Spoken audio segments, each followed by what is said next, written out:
Good evening and welcome to Omnibroslive. I am Omnidog from Omnidog's Vault, here with my fabulous co-host, Ryley Mo, the Omnibus Collector himself. Ryley, how's it going, buddy? Unpopular opinion, I'm not fabulous, and it's going horribly. We're off to a tremendous downswing. We're off to a roaring stop. This was supposed to be a positive year for me. This is, 2019 was supposed to be the year that I stopped being negative, but you've sucked me in. No, this was your idea in the chat. I will print screen that. Yeah, what? I said, we got to do something that'll get the chat arguing, and you said, unpopular opinions. And then I said, I don't have any unpopular opinions. And then I started listing like 9 of mine. Yeah, I didn't pay attention to when you were listening because I think my phone was in the other room in my office, so I didn't. I don't know. Whatever. We're doing it.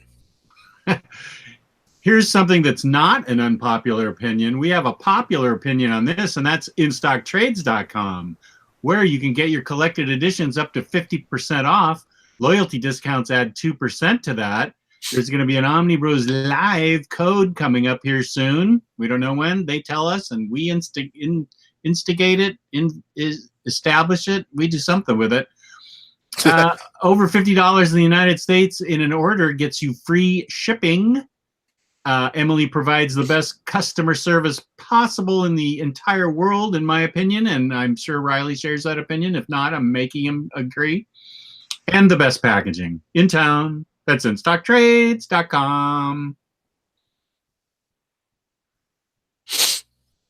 So, yeah, we're getting unpopular tonight. And we're going to focus on geek movies for 2019. That'll be popular. There's a lot of stuff. Like if I just say geeky things in general, like things that geeks care about, there's going to be a lot of stuff to talk about. So we'll see, about scratching the surface on that. But I was just kind of curious driving around today, what all is coming out this year. There was a lot of good stuff in 2018. We had a lot of really good, geeky movies come out, comic book movies and otherwise. Yes, Lloyd Wong, I did mean institute. We don't know when, but we'll institute the code. Correct. Thank you. What did you say? Instigate. Yeah, I was futzing around with my words. I couldn't. We'll instigate people spending money. Right. When we institute the code. Exactly. And there's John Wilson, who I saw posted today on Facebook that he just got a spanking brand new awesome job. Congratulations, John Wilson. Congrats indeed. Lovely guy. And there's Make Havoc. What's up, buddy?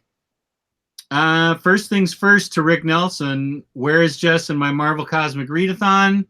I have finished the preliminary readings of Infinity Abyss, Marvel The End, Marvel Universe The End, and Thanos Redemption. And this weekend I will be starting to read Annihilation. And I'm going to be reading an omnibus a month and doing a review with Fariha on Annihilation, Conquest,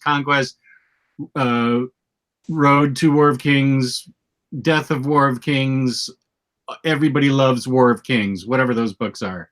Actually, they're right here. War of Kings, Aftermath, Realm of Kings, War of Kings, all those kings. We Three Kings. We Three Kings. Did you ever see that movie, Three Kings? That was a good movie. I don't think so. Oh, it was a really good movie.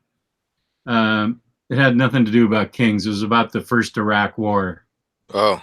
It was really good with George Clooney and Ice Cube or Ice-T, one of those ice guys. It was really good. Mr. Freeze? Yeah. Nice to meet you. Nice to meet you. So Jess, you've got a whole cavalcade of unpopular opinions. I think maybe you're tired of everyone loving you so much. I'm trying to rip myself off the pedestal. Yeah. Well, they're not really that. Well, I have one opinion that you're really not going to like, but I have some opinions that are unpopular that will get the chat going. Do you want me to just start it off? Go ahead and tell me how much you dislike Grant Morrison. That's not on my list. Oh, I thank like God. Grant Morrison. I know better than to go on a show with you and tell you that Grant Morrison's a hack. You just did. I did not. He's awesome. I'll tell you who I think is a hack, who got lucky, showed that he could write a little bit twice, and then got hugely lucky and has not proven himself to me at all in any of his following on endeavors, is Robert Kirkman. I think he got lucky. He lost at about issue 50 of Walking Dead, and Invincible is good, but everything else by him is unreadable. There, I said it. That's the big one. That's I don't know if that's the big one. I don't know what the rest of it, but that is a big one. You voiced that a lot on the show, and I have. And I think because of your voicing it, it's made me realize that I didn't really think that much of his work. And I still read The Walking Dead, and I read Invincible all the way to the end. Invincible, I say it lost steam about halfway through. I've said that before. After the halfway point, it was just kind of repeating itself until it eventually died. And then The Walking Dead, I still read it, but it's habitual. And I really just don't feel like he's producing any new ideas. He's not really doing anything terribly interesting. And his, the shocking revelations are not even shocking because he's not really doing anything new anymore. So I have to thank you for actually inspiring me to realize how little I felt for his work. Yeah, here's a question. Somebody said, Jeremy Wilson said, what about Outcast? I was looking and interested in that. I found that to be derivative and plowing no new ground whatsoever. You've read it before, that type of story, and better elsewhere. I think that's the series that I first heard you slamming him. And because you read the first hardcover or something and you were like, Jesus, this is bad. And then I went and reevaluated it, and because I was reading it habitually, and I kind of reevaluated when I was reading it, and I was like, this really isn't great. Why am I still? I think I stopped reading it. An Oblivion Song, I couldn't even tell you what's going on in it. It's just not. It's unremarkable. Yeah. Now I did like Invincible. And I'm not denying the success of Walking Dead, but I would stick to just Invincible if you're interested in his works. Thief of Thieves, never read that one. So you don't have as many unpopular opinions as I do. You want me to give you another one? I'll probably think of some more, but there's really a few that I'm sitting on. I've spoken on some of these before, so it's not really that new of ground, but you can go ahead. This is going to be an unpopular opinion with you because you have the exact opposite viewpoint I do on this. And this just shows you how all over the map opinions are. Because I liked the movie Venom, and I liked the movie Ant-Man and Wasp. I'm not saying they were The Godfather. I'm not saying they were as good as other Marvel movies. I'm just saying I had a good time and I enjoyed them. I haven't watched Venom, but I didn't have very good feelings about Ant-Man and Wasp. Yeah, I know you didn't. I enjoyed that. I just thought it was goofy fun. It's fine though. I mean, it wasn't abysmal for me. It was bad, but it wasn't the worst thing I'd ever seen. It just sucks because I let myself expect this, higher, level of quality, and I really enjoyed that first Ant-Man movie quite a bit personally. Yeah. And then I was expecting a lot going into this one, and I thought that it didn't have the best, plot, production. A lot of the stuff was just lacking for me. It also kind of sucks because I spent a lot of time and money to go see it. like I had, I bought tickets and then had to drive at least 30 minutes away from where I was, and then another 45 minutes to get back to where I was staying because we were on vacation. But I was like, intent on seeing it. So that kind of affects my view on it, because I have to, think about it as in I spent probably 4 hours of my life revolving around seeing this movie, and I did not get that 4 hours back. Trigonosis, irredeemable Ant-Man, more like unreadable Ant-Man. That's right, buddy. I said it. Blah, blah. I haven't read that one either. Doesn't he get stuck inside someone's cleavage? It's ridiculous. I couldn't wait to get rid of that book. I should have poured root beer on it. You should have sent it to me. I should have. Because I want to see if it's that bad. Do you have an unpopular opinion you'd like to foist upon us? Since I can only think right now of 3, how about you do a third one, and then I'll get right in between there. Okay, here's one that everybody's gonna make fun of me for. I liked all the X-Men and Wolverine movies except X-Men 1, which I didn't like the first X-Men movie at all. I even had a good time watching Age of Apocalypse, and everybody hated that movie. I enjoyed that movie. Which one's the most loathed of them? Is it? I think Last Stand is. It's between Last Stand, X-Men Origins Wolverine, and Apocalypse. Right, and I had fun at all those. I remember going into Origins being like, this has Deadpool in it, awesome. And then I came out being like, that did not have Deadpool in it. What the fuck was that?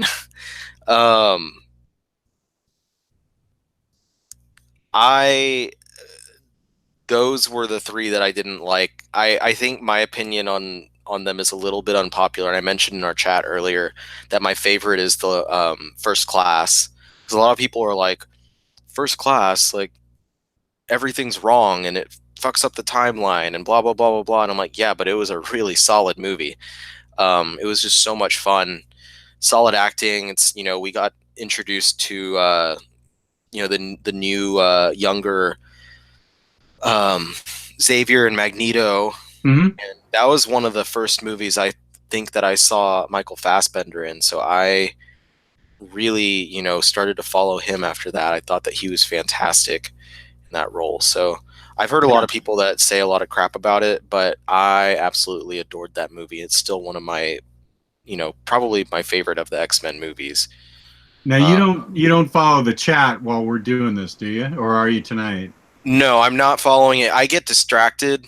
I get way too distracted by it. So I'm getting shredded for my opinions on Apocalypse, Wolverine Origin, and Last Stand. Everyone just hates those. Yeah, no, totally. They're not good movies, man. If I wanted to watch Ivan Ooze, I'd just watch the Power Rangers movie and not Apocalypse. I actually fucking forgot that Apocalypse existed. I was thinking about the X-Men movies the other day, and I was like thinking about Apocalypse in the comics, and I was like, man, it'd be cool if they did an Apocalypse in the movies. And I was like, oh fuck, they already did that, didn't they? Shit, never mind. That was not great and made me sad. I was delighted. The scene with Quicksilver was good though. Oh, I love that scene. To Eurythmics. Yeah, that was great. But I don't understand like how old he's supposed to be, because like the like, I don't know. He looks like he's the same age as before, but it's in another decade. I really, excuse me, I really don't know what their timeline is on those movies, but I guess it doesn't fucking matter. But we started talking about it because apparently Dark Phoenix is supposed to be shit. And I was like, yeah, I don't really care like if it's good or not. Like, I just, as long as the movies come out and bring out reprints of like the books, as long as there's more X-Men books for me to buy, that's all I care about. So yeah, my first unpopular opinion, and this is one that I've mentioned before, but just to reiterate, DC's Rebirth has been a massive disappointment. Oh, Shock and awe. you. Dare you. And that's not to say that there's nothing good about it. Like there's, you know, been books that I've enjoyed, but I feel like it completely failed to do what they almost promised to do, which was to, you know, they have people upset about New 52, and they're like, okay, well, let's, you know, we understand y'all aren't fans of, you know, the way that we kind of messed with timelines and all that stuff. So let's do this rebirth. We're gonna set it back. We're gonna set it right. Bring back the elements that you liked. Fix timelines. But instead, they just introduced this mystery of like, whoa, something, you know, messed with the timelines, and now it's gonna mess with it further, and it's gonna be fucking Watchmen. And Don't go any further than that because I'm not caught up. That's in the Rebirth one shot. I know, but I mean, don't tell me anything about Doomsday Clock or anything because I haven't read that yet. It's trash, I'll tell you that much. God, it's bad. Like, it's so dour and stupid, and just like, it's Jeff Johns trying to do his best Alan Moore impression, which is the worst idea. And then, like, Gary Frank is Gary Frank. He's not Dave Gibbons. And they do not have the right color palette either. It's like they're just using grays when Watchmen was very purposefully using yellow, purple, and red and orange as the primary color palettes, with, you know, Dr. Manhattan's blue sprinkled in whenever he shows up. This is like, it's so just gray and bland and boring and dark, and just Jeff Johns not being Jeff Johns. He's trying his hardest to be Alan Moore, which he's not. And, you know, Alan Moore is not even Alan Moore anymore. He's just an old fucking Rasputin Santa Claus. And it's like, I hate read it. Like, I read it just to make myself upset, I feel like. Because I have to follow through, you know? I have to follow through to the end and see how it's just a matter of like making a point as to why this needs to exist. But it's just the whole of Rebirth has just, I've called it Afterbirth several times on the show, because I'm like, it's just not good. And finally, they're doing things that are a little more interesting now. They're not, you know, holding their cards so close to their chest, and they're finally putting out series that are more inventive and more fun and more, you know, loose and wild and stuff. And I think that the Grant Morrison's Green Lantern, the 2 issues that came out last year, were 2 of the best issues I've read of comics of that entire year. Yeah, you love those. That series is phenomenal. I've really enjoyed Tom King's Batman. I think that he's doing a lot of stuff with the character that is really pushing him into new grounds, that, you know, it's not the same old shit over and over again. I'm trying to think of all the other ones that I've enjoyed. I've read, you know, the first issue of Aquaman under Kelly Sue, and that was really positive, I felt. It's only one issue, so it's not a lot to go off of. The new Justice League books have been really interesting after Metal. The, you know, Justice League by Snyder, Dark by Tynion, and Odyssey by Williamson, I believe. Like, those have been really interesting. And it's just these really interesting ideas that are expanding on the worlds and expanding on the DC universe and the concepts that have existed and are new, that have spun out of, like, you know, recent events and stuff. And those books have really been interesting and fun. So it at least gave me hope that in 2019 and forward, we're going to get some new, interesting, good comics coming out from DC, instead of the same old thing that's not doing what they told us they were going to do over and over and time again.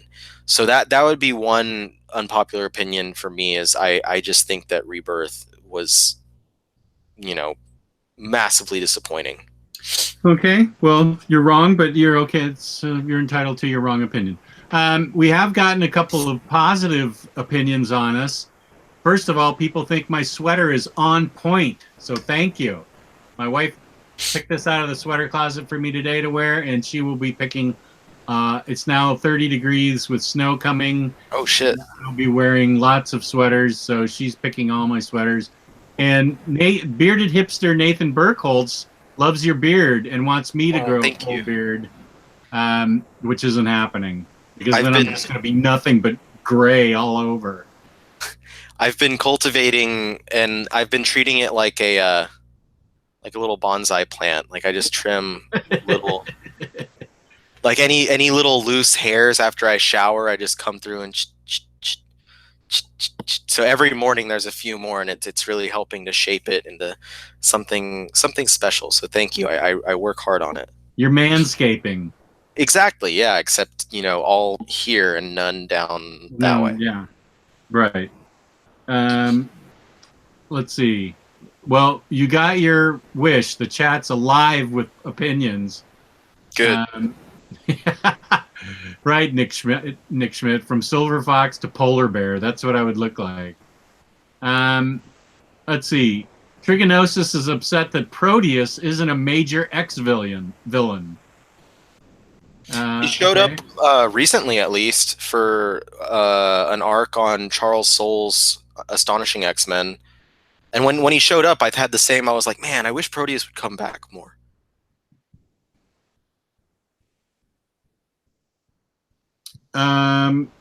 Did you want to give another one, or am I giving 3 to your 1?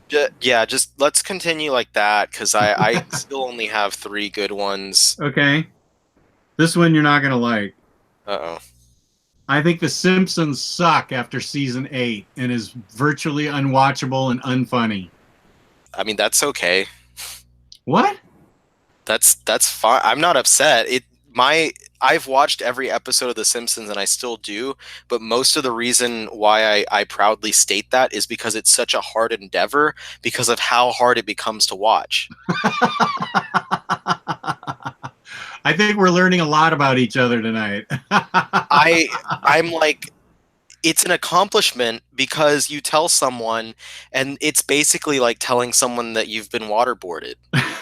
They're like, oh my God, how did you get through all of that? And I'm like, I don't know. I just, was very, very depressed and watched like 20 episodes a day for a month. This is the best episode ever. What I will say is episodes through season 8, 9, somewhere around there, that was the heyday. Those were the golden years. And then after that, there were several seasons that were just shit. Like I could not tell you barely anything about those seasons. But then something happened, and they had a few seasons where I feel like production cost must have gone up. And they started having more interesting things happening, like more guests and more I don't know, something happened that obviously they had more money. And for the first season or two, after getting more money, they were making really interesting episodes and really, interesting content. But then after that, it was like they stopped trying. They're like, okay, well, we got the money. It's not going away, so fuck it. The last couple seasons, there's been another, it's not a renaissance of quality, but another renaissance of production, in that it seems like they've either got even more money somehow. I don't know how, because now people really don't fucking care at season 30. Or they have a different team working, and it could be one of the two things, and I haven't bothered to look into it because I don't care that much. But there's different style going into the animation, where there's like different gestures being made by the faces that they've never done before, which you wouldn't catch unless you're really looking for it. But there's some really awkward things as well. It seems like they're trying to go more towards the they're trying to push more towards the South Park route of being like commenting on stuff happening in society, but because of the fact that they don't produce an episode the week of, like South Park does, they're always behind. So they don't get to make the commentary as snappy as a show like South Park does. So I all that said, that's just a little bit of insight into 30 seasons of The Simpsons. And I I think that overall it's it's a lovely show, and I'm very happy in a way that I did watch whatever 500 fucking episodes of it, but um, Futurama is clearly superior. Yeah, that was just said in the chat. I think Futurama is Clearly. great. Even when it got canceled and came back, the Yeah. seasons when it came back were still good. Mm-hmm. They weren't Totally as agree. good, but they were still good, and it had a fantastic ending. There's no way that The Simpsons ever has a good ending because they've created too many endings for themselves already. Yeah, They've already good created point. good final episodes. They've created futures for their characters that work, and they've done it as recently as current or last season even. At this point, the main reason to tune in for The Simpsons is the couch gags and the Halloween episodes, I did watch the Halloween episode last year. which That's all I are watched. not perfect, but they're amusing. Yeah. But yeah, it's basically just it's a badge of it's like a badge of courage. I made it. I did it. I watched all of it.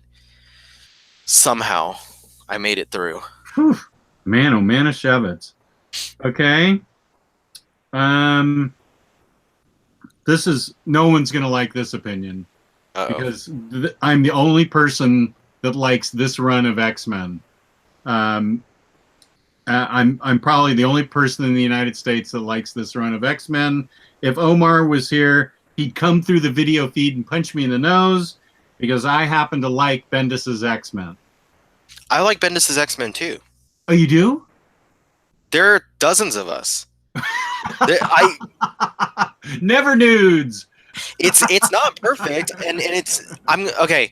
I think that the time displaced X-Men well extended their stay. They should have been gone partway through Bendis's run, not even stayed the whole time. And I'm also disappointed because it feels like he doesn't wrap up everything that he should have by the time he finishes. But if you scoot aside All New X-Men and you ignore Battle of the Atom completely and you stare with, blinders at Uncanny X-Men, I think that series was a little bit of a gem. And I guess that would be a shared unpopular opinion. It had great artwork. I really loved where they took Cyclops because I felt like it kind of made sense narratively in that series. I enjoyed that. I did to a lesser extent enjoy All New X-Men, but Uncanny was really special, I thought. Gold balls and all. Gold balls and all. So if Omar's gonna choke you and punch you through the screen, then he'll have to go through me too. And Omar owns that shit too. I know he does. Yeah, totally. There's so much magic in it. I know. Like I think maybe that's the two of us are so like in love with Ilyana Rasputin that totally. I still don't have her action figure though. I was getting dinner and I almost went to the Walgreens to check and I didn't do it. I haven't got it yet either, but I want it. And I've stopped collecting action figures, but I gotta get that one. All right, Jess, what's your next one? Deep Space was the worst Star Trek. No commentary. Easily the worst Star Trek was Deep Space Nine. I know nothing about Star Trek, so what makes that so bad? It jumped the shark when Odo fell in love with Kira. Kira fell in love with Odo after having 6 seasons or 5 seasons of not caring for him. All of a sudden, they fall in love.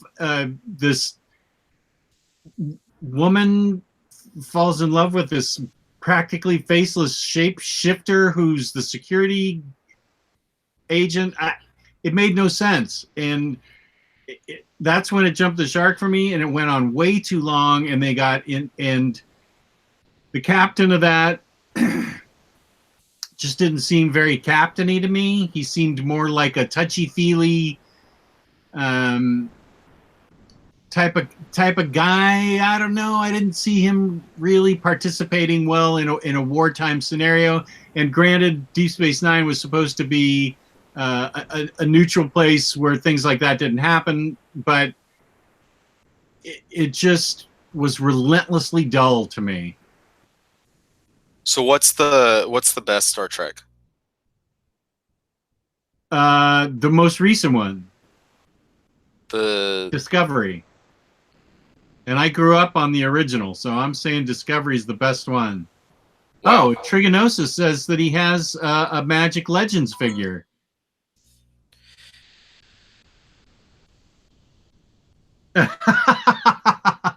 I'm getting texted by Nate Burkholz while I'm talking.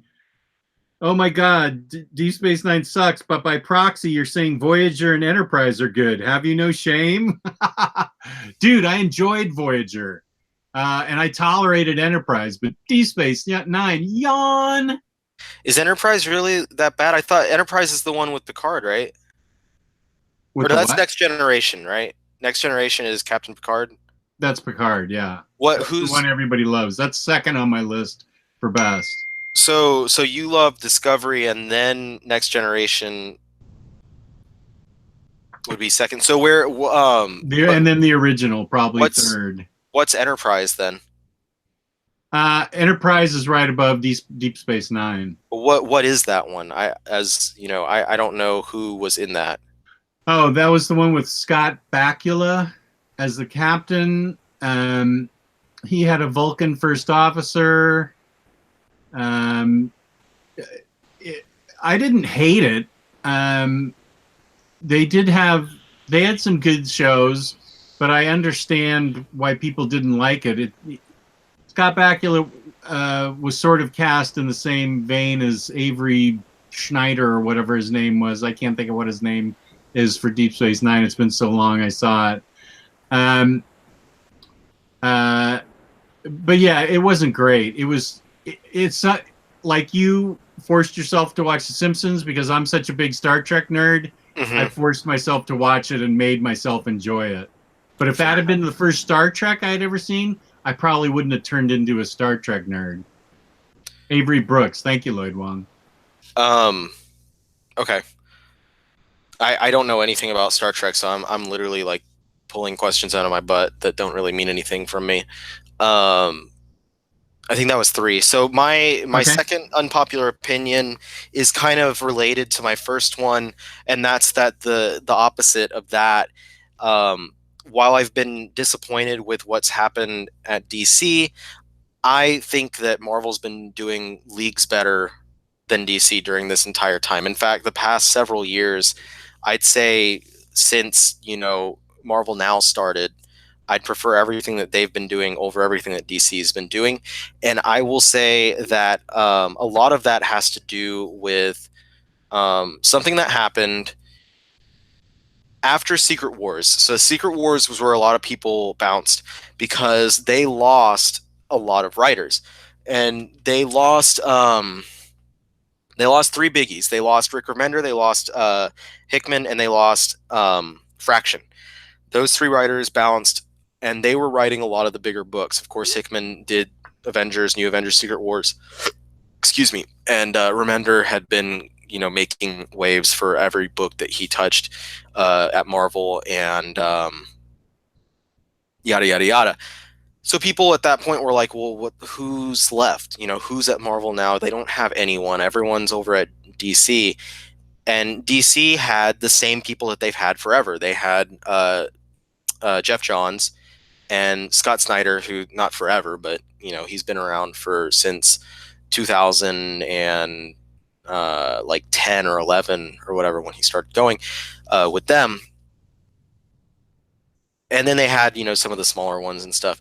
But what I think happened at this point, because it's true, it's like, okay, Marvel lost a lot of their big writers. They still had at that point Bendis, who then jumped ship and went to DC.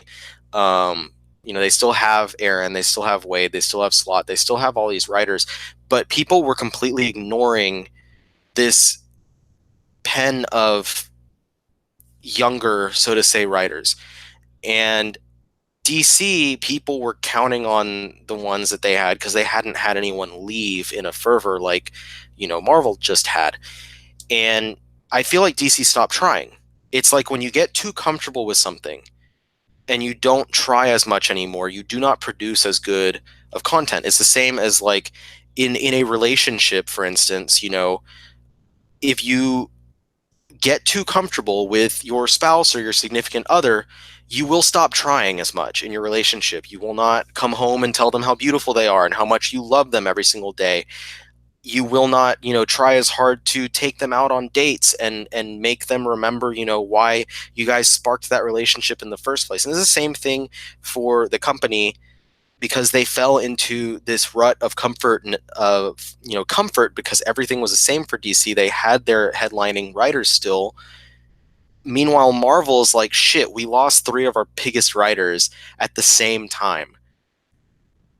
And that makes all of these newer, younger writers step up and be like, all right, well, it's time to shine. It's time to show these people why they're wrong about, you know, Marvel not having all these great writers.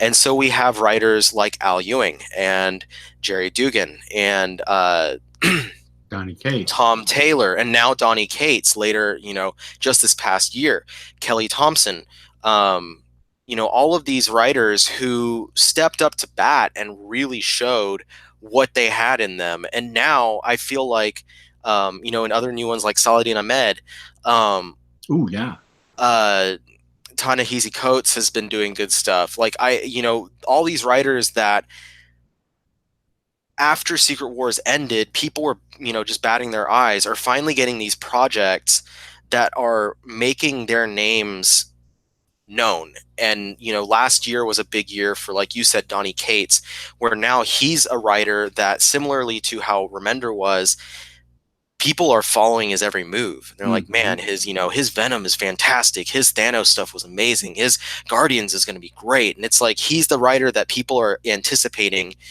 you know, just drooling, waiting for what he's going to do next. And I know that's not everyone. That's not a widespread thing. I'm sure there's people saying like, I think that he's overrated, and that's fine. I respect your opinion. I don't agree with it, but I still respect it.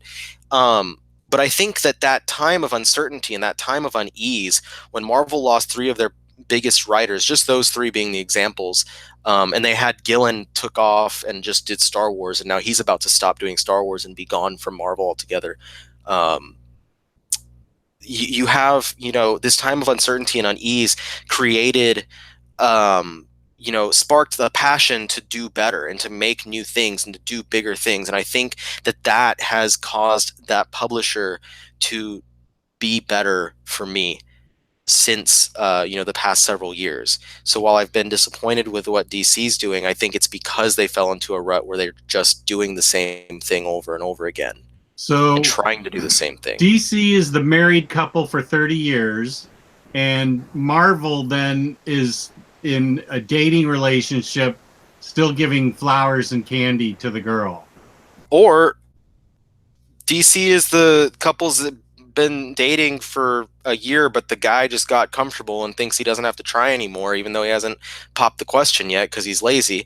And then Marvel is the couple who's been in a relationship for 30 years where the husband realizes how important it is for him to come home and tell his wife how much he cares about her. Nash Villains just gave us $2 for Rye's solid love advice. I'll keep trying, babe. Peace and love. Thank you, Nash Villains. It's not my advice. It's my wife's advice. It is my wife. Every time we have any sort of this, maybe a little too personal, but when we get into any sort of argument, she's like, you really need to remember to show why we're in this relationship and like to show me why, you know, we mean something to each other. So I make it a point. Sometimes it's just a text. I texted my wife today and said, hey, I love you so much. You know, you're beautiful and I can't wait to see you when I get home. Tomorrow's our anniversary. So, you know, I'm trying to pump up, you know, for it's our 5th year anniversary, 5 years of marriage. Nice. Nice little landmark right there. It's not been the easiest thing. You know, we've had a lot of rough patches, but I'm really happy to get there. And I try and remind her of that. And I try and remind her of how much she means to me and the growth that we've had together, and not just become lazy and forget, because then what happens, I'm, you know, the guy sitting on the couch in my underwear watching episode 500 of The Simpsons. And this year I'll be celebrating 30 years with my wife. We haven't made it yet, but that's in September. I plan to make it. I got nowhere else to go. All right, Jess, give me 3 more. Okay. I am not upgrading to Absolute Swamp Thing. I'm keeping my standard hardcovers. I think I'm doing both. I love that run. That run helped change comics for me. But I don't love the art enough to invest in it in absolute format.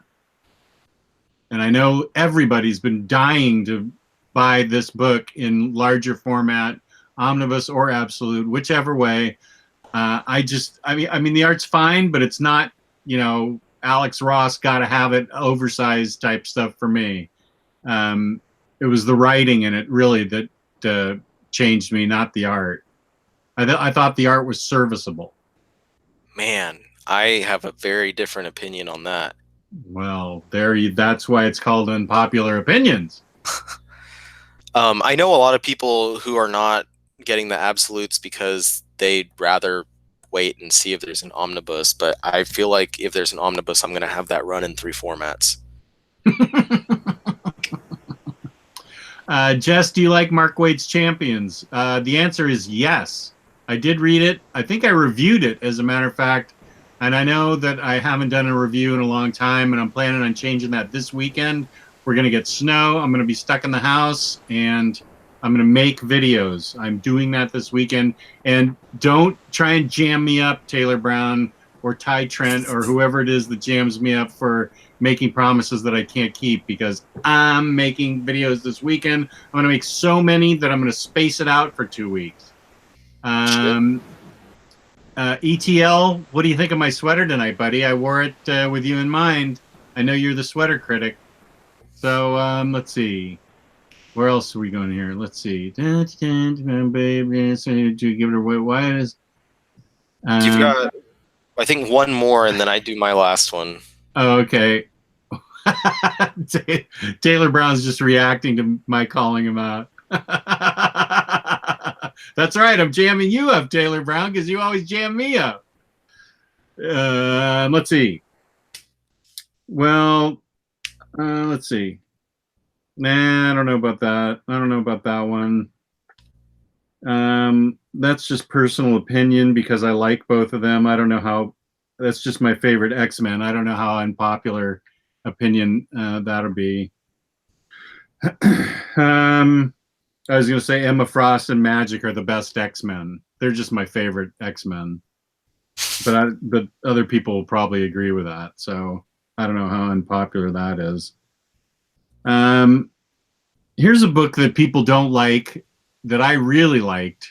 And that is Superman Unchained by Snyder and Jim Lee. I really liked that story. I enjoyed it in singles. I bought the deluxe when it came out. It's something that I can reread and enjoy. I think you have to have a little bit of Superman knowledge going into it. But I like Superman Unchained by Snyder and Jim Lee. I don't remember the story. Hmm. I read it and I own it. I owned it in singles and I own it in hardcover. I don't remember the story though. Nick Schmidt just says, Jess, I'm starting a Deep Space Nine marathon just for you, buddy. See you in a week.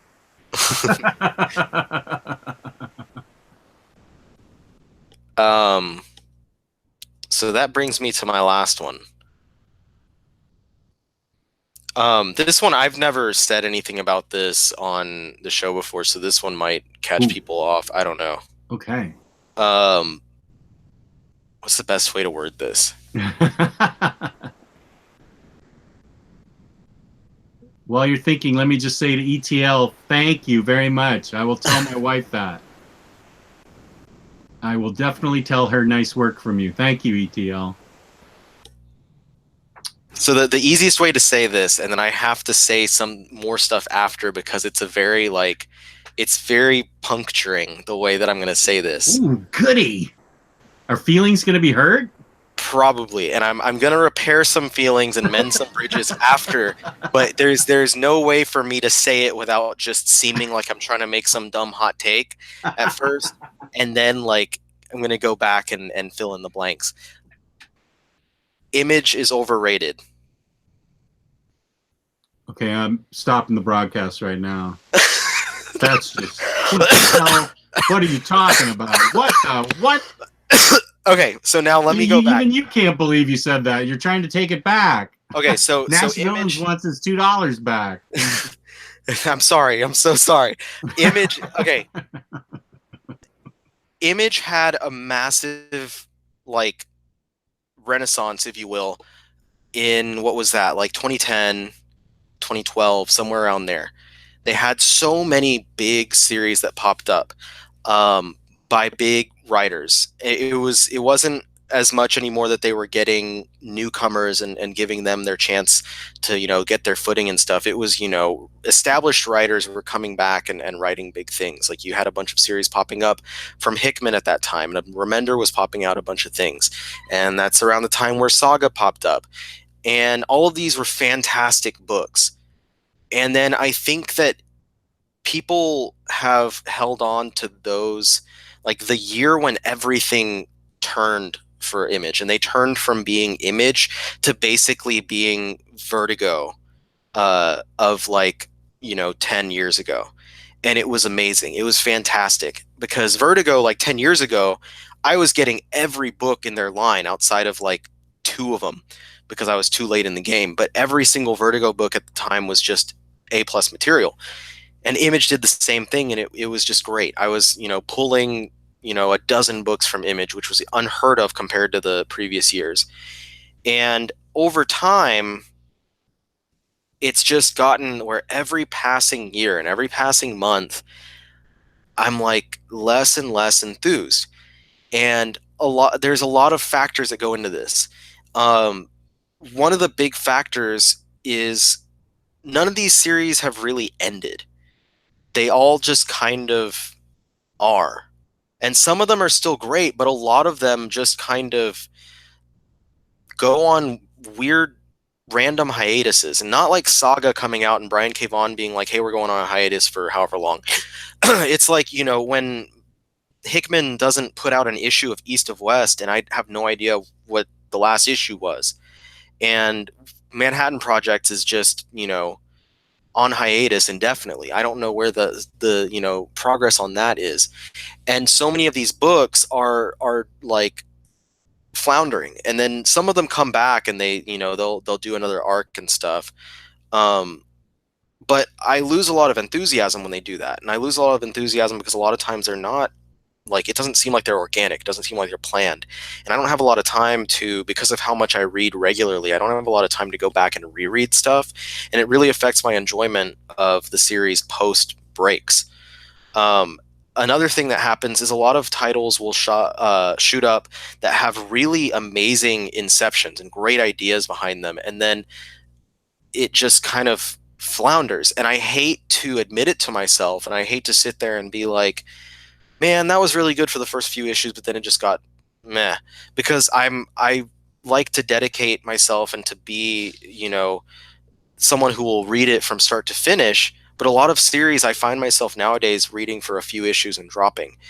And I'm just less and less enthused with a lot of the stuff that's coming out at Image. And I feel like a lot of people that I see are still holding on to that, like, when Image was the best, when I don't think that they are anymore. I don't think that they're hanging on to that same quality that they were. And I don't know if it's the same thing of, you know, what I was saying before about being too comfortable in what they were doing. I don't know what it is exactly. I don't know what changed for them. I don't know if there's different editors working out there. I don't know if there's, you know, different whatever. But it just, the magic faded, and there's still some good series over there, you know, and they're still producing a lot of new good series, like Die by Kieran Gillen and Stephanie Hans. The first issue of that was incredible. I love Ice Cream Man. That's one of my favorite titles that popped up recently. But it just, you know, it's not, I feel like not nearly as good as a lot of people state, and that's probably my biggest unpopular opinion that I haven't shared before. That is an amazingly unpopular opinion in the chat. Nashville says he wants his $2 back. Give it back. Dan Arsenault, shut the mouth. Charlie Rogers, oh wow. ETL logging off and dropping his subscription to our channel. Charlie Rogers says you need to pay us each $2. And Nashville says the terrorists have truly won. But some people are agreeing with you. So, well, some couple, there are dozens of them. Yeah, Taylor Brown says Jess is getting the root beer bath ready for Ryley. I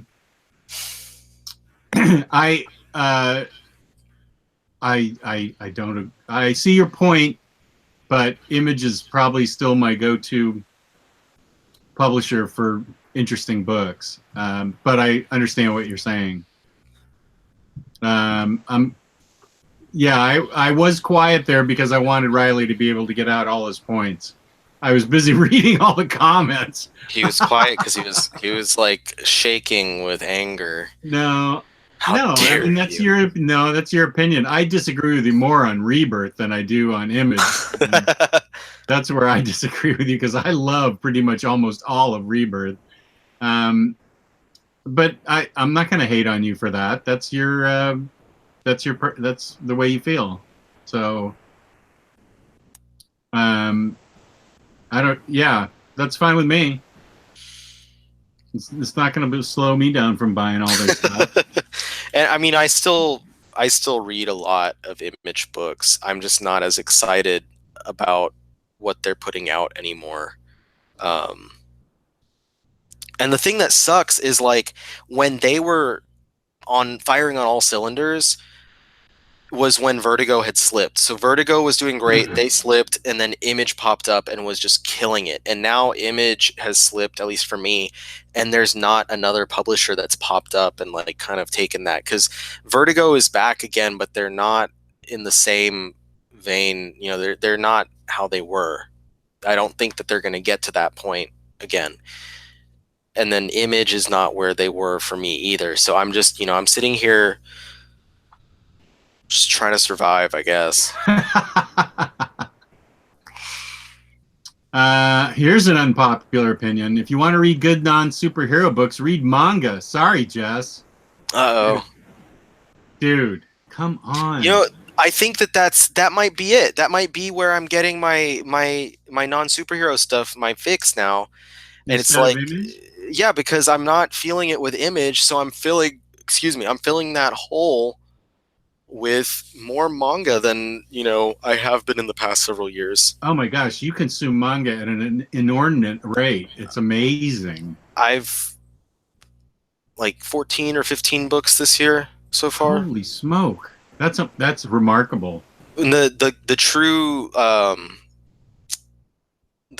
part about that's great is that a lot of those were like double or triple size, like not 200 page, but like 400 to 600 page books. So you're like reading 18, 20, 25 books already. So when I start going to the normal, like thinner books, I read like 3 of those in one day the other day. So I'll start churning through a lot more, which is great because a big part of my New Year resolution was to make it through a lot of those things. Mm-hmm.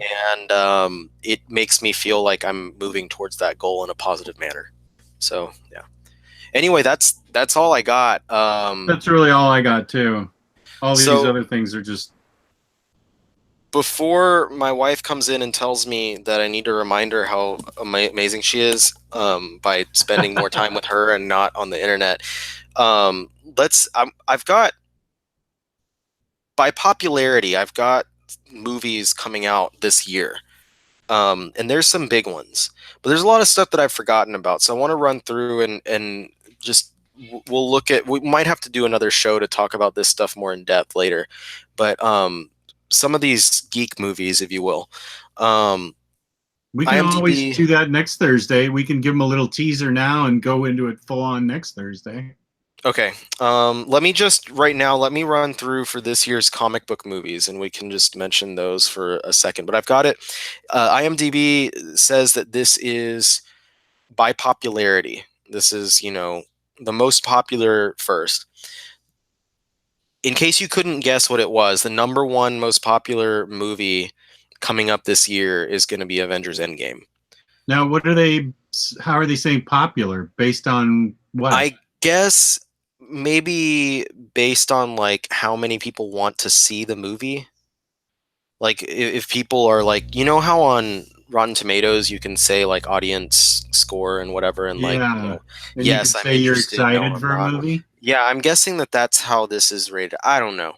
It's IMDb. It's a website and stuff. Let me give a shout out to Chase Chu, my buddy. Thanks, Chase, for following me. I get it. Yeah, I don't read singles anymore either. But all power to anybody that wants to read singles, read collected editions, as long as you're reading comics. That's what's important.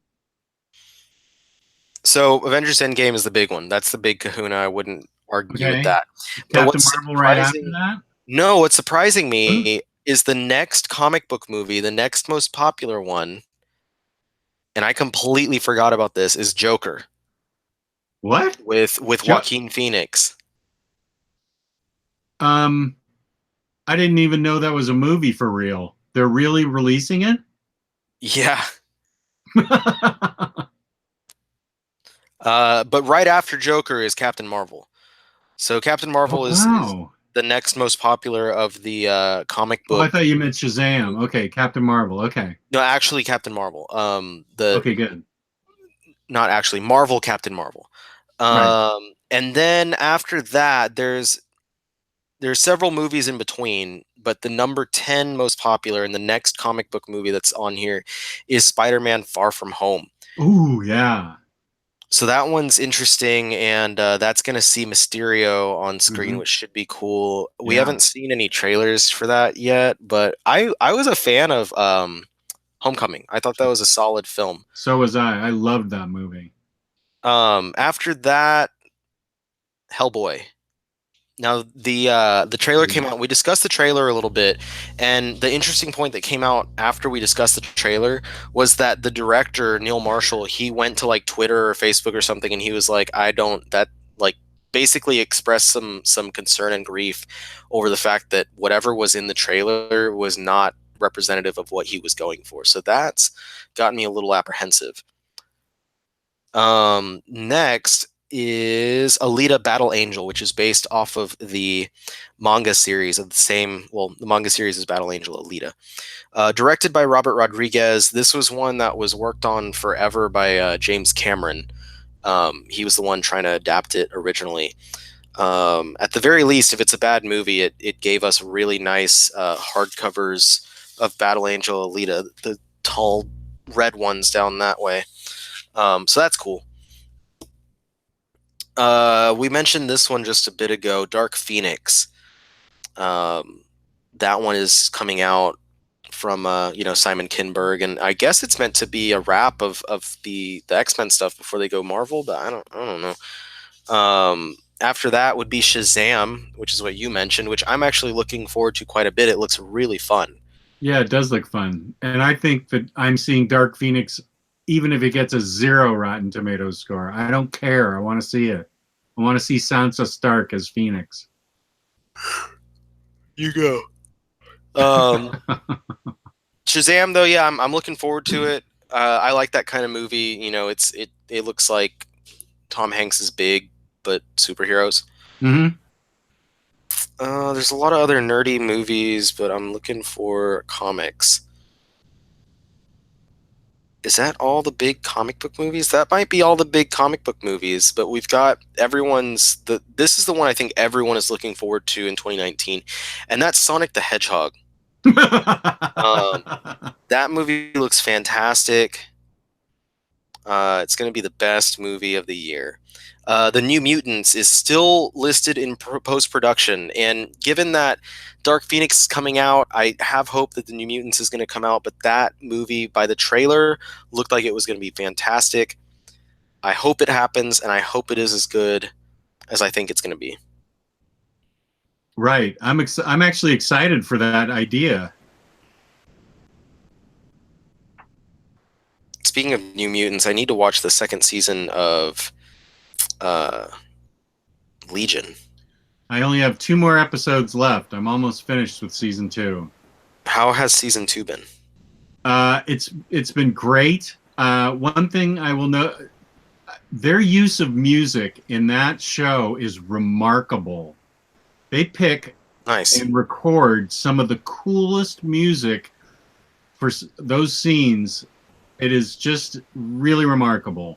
The soundtrack and the songs they pick just really set the tone and set the mood. And yeah, I've got 2 more episodes to go. I won't spoil it for you. But it's definitely I will say it's so complex.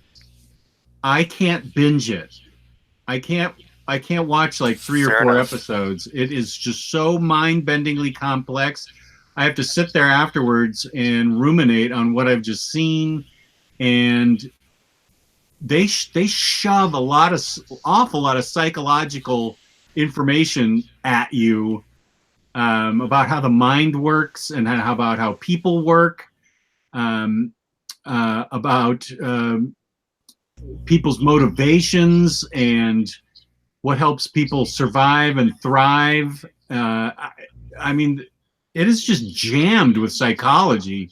So I can't watch more than an episode at a time because it's a complicated, complex, but great show. I still like it as much as I did the first season. Well, I'm excited to watch it. I've been waiting for it to show up on Hulu. For some reason, with the first season, each episode was airing like the next week on the service, but now it's not on there. So I don't know, but so yeah, I think that's all the comic book related movies, unless there's some small ones that I missed that I'm not aware of. But was there a Star Wars movie being released this year? I didn't mention that one, but yeah, Star Wars Episode 9 is going to be released. But I was only doing the comic book ones, and I do think that we should do a full I'll make a big list of all the as I said, geek movies, so sci-fi franchises, stuff like the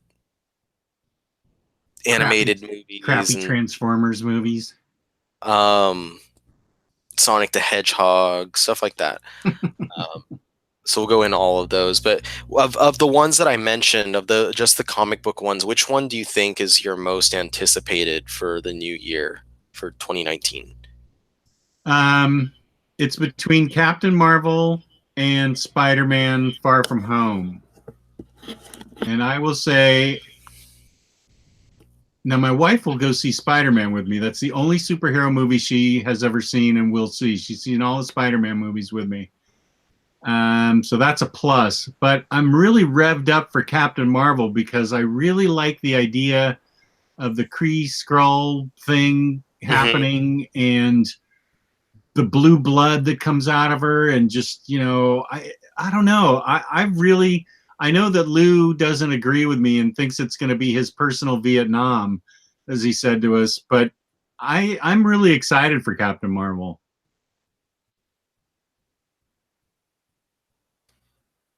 I think for me, the number one is just, the same as the number one on the list was Avengers, and really just to see how things kind of wrap for this era of the films. I'm excited to see how it goes. But my number two, I honestly, just out of curiosity, I'm excited to see Shazam how that goes. That's the first DC movie that I've truly been excited to watch. I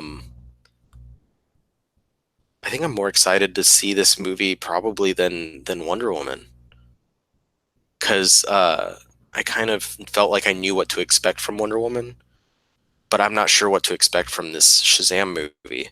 And like I said, it reminds me of Tom Hanks' movie Big, which was one of my favorite movies when I was growing up. I've seen that movie like dozens of times.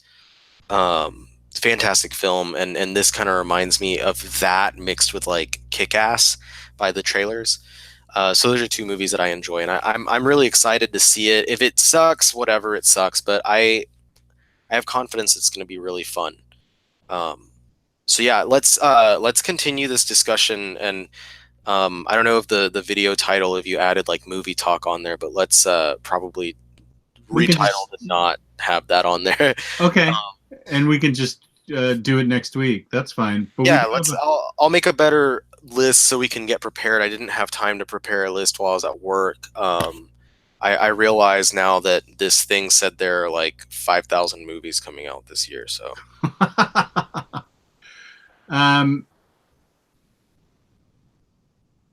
what do you think of Gail Simone's Batgirl? Have you read it? I haven't read it.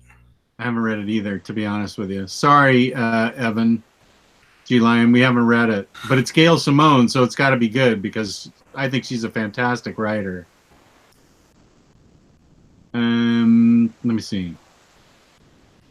Azzarella's Wonder Woman is freaking fantastic, Evan.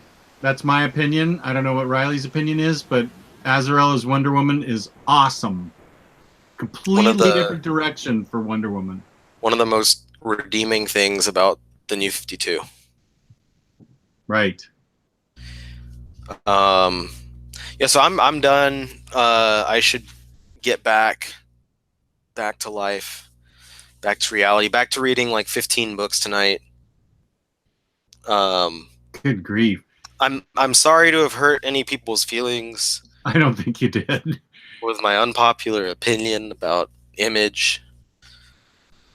And Taylor Brown, I am making you a promise. I'm doing videos starting tomorrow and through the weekend. I'm going to get my mojo back and go full speed. I've got tons of stuff I want to talk about. I just had all kinds of stuff happen during Christmas, post-Christmas blues, etc. Therapy sessions. It's just not been a good time for me. So, but I'm feeling better. So I will be doing videos this weekend a lot.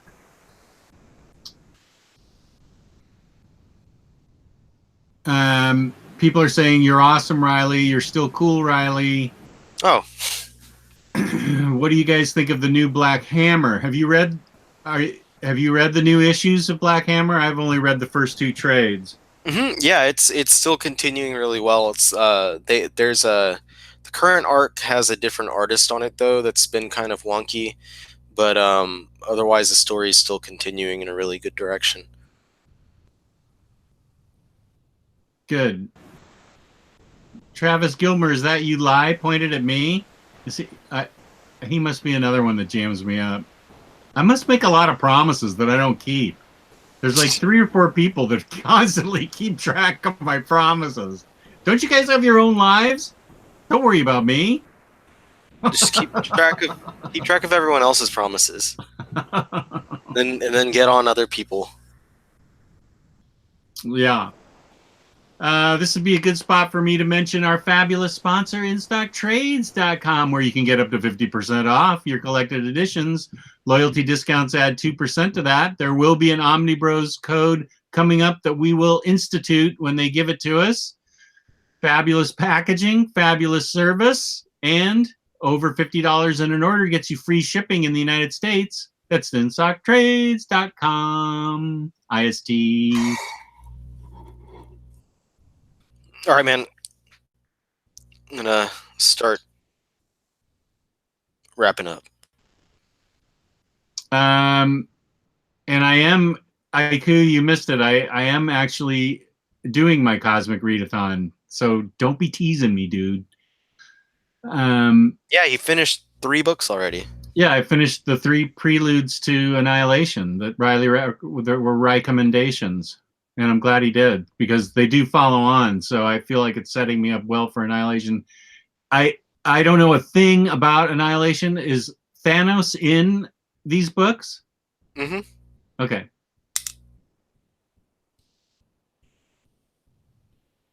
People love to jam me up.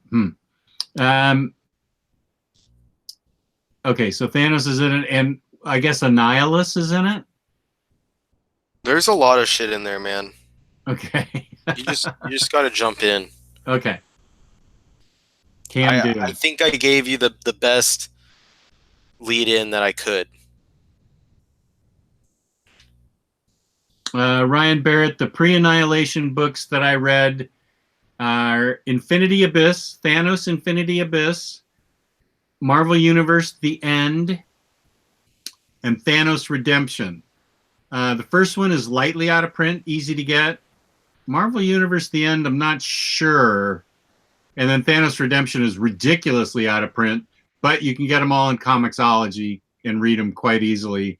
And those will help set up, according to Ryley, the Annihilation War of Kings read-through, cosmic read-through. Mm-hmm. Yeah. Nashville says The End is getting a reprint this spring. Nice. Okay, good. Yeah, I think that one, I don't know if it's badly out of print, but I think it is out of print. Thank you, Taylor Brown. I know you're just kidding me. I appreciate that. And thank you, Ryan Barrett. And thank you, everybody. Ooh, Tommy Wiseau has a new movie coming out on Amazon Prime. Tonight at the Alamo was going to be a huge party for The Room. I could have gone to that, but I'm doing this show. And The Room is my favorite awful movie.